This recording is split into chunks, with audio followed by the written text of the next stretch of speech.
Akşam karanlıklar çökende devriyeler adım adım gezende.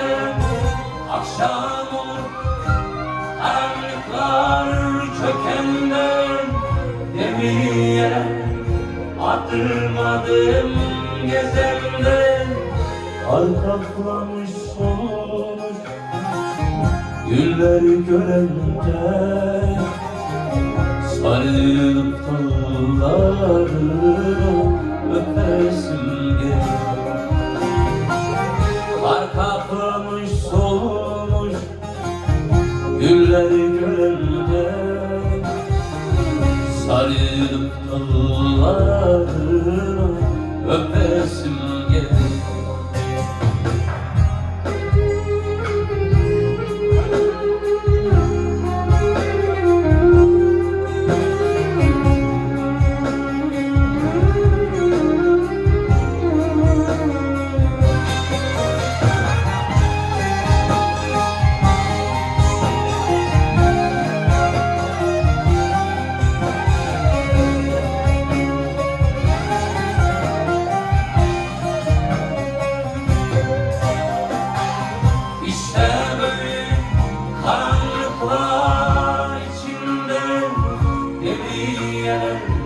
Adım adım gezenler, işte böyle karanlıklar içinde devriyeler.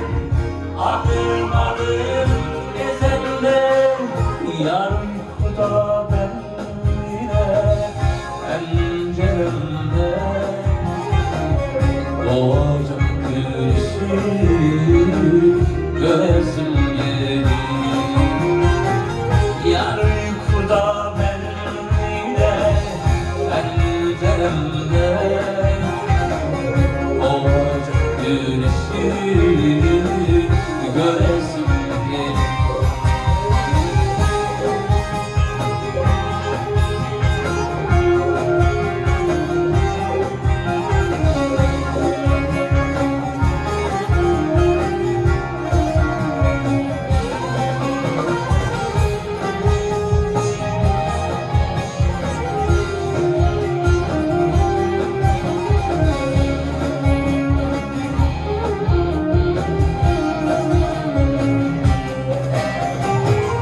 sanki gökten kar yerine kan yağıyor. Kar altında üşümüş bir çocuk ağlıyor. Sanki gökten kar yerine kan yağıyor. Kar altında üşümüş bir çocuk ağlıyor. Yaşlı gözleriyle bana bakıyor, akan gözyaşını içesim geliyor. Yaşlı gözleriyle bana bakıyor, akan gözyaşını içesim geliyor.